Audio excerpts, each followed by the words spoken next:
बिस्मिल्लाहिर्रहमानिर्रहीम। अस्सलाम वालेकुम मेरे पाकिस्तानियों।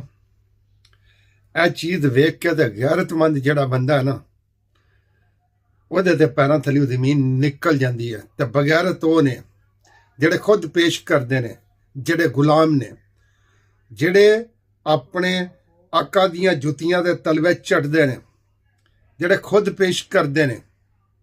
ਗੁਲਾਮ ਉਹ ਲੋਕ ਨੇ ਜਿਨ੍ਹਾਂ ਨੂੰ ਇਹ ਚੀਜ਼ ਨਜ਼ਰ ਨਹੀਂ ਆ ਰਹੀ ਆ। ਪਹਿਲੇ ਜ਼ਮਾਨੇ ਤਬਾਹ ਹੋ ਗਏ, इस तरह ही जुल्म होंदे सन। ये आखिरी जमाना है, मेरे नबी पाक सल्लल्लाहु अलैहि वसल्लम दा जमाना है, जिद्दू आप सल्लल्लाहु अलैहि वसल्लम दुनिया ते आए सन। इस तरह ही हुंदा सी, इस तरह ही हुंदा सी। कालजां दे विच मीर लोकां दीयां बच्चियां पढ़न जांदियां ने, गरीबां दीयां ते स्कूल तक भी नहीं जा सकदियां। कि मीर लोकां दा भी हाल हो गया। मतलब कि तुहानूं किद्दू होश आवेगी। ਅਸੀਂ ਕਦੀ ਕਿਸੇ ਅਸੀਂ ਹੁਕਮਰਾਨ ਤੇ ਗੱਲ ਕਰ ਹੀ ਨਹੀਂ ਸਕਦੇ ਆ ਕਿ ਹੁਕਮਰਾਨ ਸਾਨੂੰ ਇਨਸਾਫ ਦੇਵੇ। ਜਿਹੜੇ ਹੁਕਮਰਾਨ ਤੇ ਗੱਲ ਕਰਦੇ ਨੇ ਉਹ ਤਾਂ ਬੇਵਕੂਫ ਨੇ। ਇਹ ਹੁਕਮਰਾਨ ਸਾਡੇ ਆਈ ਨਹੀਂ ਆ, ਇਹ ਵਾਮੀ ਰਾਏ ਦੇ ਨਾਲ ਆਏ ਨੇ, ਇਹ ਮੁੰਤਖਬ ਹੋਏ ਨੇ, ਇਹ ਤੇ ਕਾਬਜ਼ ਨੇ, ਕਬਜ਼ਾ ਕੀਤੀ ਇਹਨਾਂ ਨੇ। ਤੇ ਦੂਜੀ ਗੱਲ ਰਹਿ ਗਈ ਪੁਲਿਸ ਵਾਲਿਆਂ ਦੀ।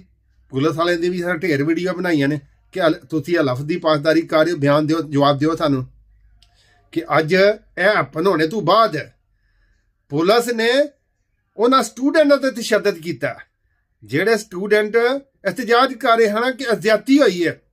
ਬਜਾਏ ਕਿ ਪੁਲਿਸ ਵਾਲੇ ਇਹ ਕੰਮ ਕਰਦੇ ਕਿ ਤੁਸੀਂ ਸਕੂਨ ਕਰੋ, ਅਸੀਂ ਬੰਦਾ ਫੜਨੇ ਆ ਤੇ ਉਹਨੂੰ ਚੌਂਕ ਦੇ ਵਿੱਚ ਟੰਗਣੇ ਆ ਕਿ ਜਿਹਨੇ ਕੰਮ ਕੀਤਾ। ਨਹੀਂ, ਅਸਲ ਤੇ ਸਾਰੇ ਦਾ ਸਾਰਾ ਆਵਾ ਹੀ ਵਿਗੜ ਗਿਆ ਵੇ। ਮਤਲਬ ਕਿ ਇਹੋ ਹੀ ਦੌਰ ਆ ਗਿਆ ਜਿਹੜਾ ਨਬੀ ਪਾਕ ਸੱਲੱਲਾਹੁ ਅਲੈਹਿ ਵਸੱਲਮ ਦੇ ਆਉਣ ਤੋਂ ਪਹਿਲਾਂ ਸੀ। ਜਦੋਂ ਆਪ ਆਏ ਸਨ ਉਦੋਂ ਦਾ ਸੀ। ਉਦੋਂ ਆਪਨੇ ਰਿਆਸਤ ਮਦੀਨਾ ਬਣਾਈ ਸੀ। ਉਦੋਂ ਆਪਨੇ ਆਖਰੀ ਖੁਤਬੇ ਦੇ ਵਿੱਚ ਫਰਮਾਇਆ ਸੀ ਕਿ ਇਹ ਲੋਗੋ ਮੈਨੂੰ ਦੱਸੋ ਕਿ ਮੈਂ ਅੱਲਾ ਦਾ ਪੈਗਾਮ ਤੁਹਾਡੇ ਤੱਕ ਪਹੁੰਚਾ ਦਿੱਤਾ। ਤੇ ਲੋਕ ਜ਼ਾਰੋ ਕਤਾਰ ਰੋਣ ਲੱਗ ਪਏ। ਲੋਕਾਂ ਨੂੰ ਪਤਾ ਲੱਗਾ ਕਿ ਆਪ ਇਸ ਦੁਨੀਆ ਤੋਂ ਜਾਣੇ ਵਾਲੇ ਆ।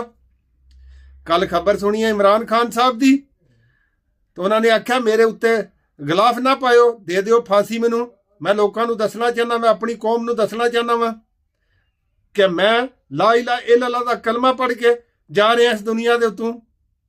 ਕੋਈ ਖਿਆਲ ਨਹੀਂ ਤੁਹਾਨੂੰ। ਉਹ ਸਾਡੇ ਕੋਲ ਨਿਜ਼ਾਮ ਮੌਜੂਦ ਹੈ। ਸਾਡੇ ਅੱਲਾ ਦੇ ਅੱਲਾ ਦੇ ਆਸ਼ਕ ਨੇ, ਉਮਤੀ ਨੇ, ਸਾਨੂੰ ਉਹ ਸਾਰੇ ਤਰੀਕੇ ਦੱਸਣੇ ਨੇ ਕਿ ਕਿਸ ਤਰ੍ਹਾਂ ਸਾਡੇ ਅੱਲਾ ਦੇ ਨਬੀ ਨੇ ਰਿਆਸਤ ਮਦੀਨਾ ਬਣਾਈ ਸੀ। ਹੁਣ ਕੌਣ ਕੌਣ ਹੈ ਸਿਪਾਹੀ ਜਿਹੜਾ ਇਸ ਤੇ ਜਦੋਜਹਿਦ ਕਰੇਗਾ।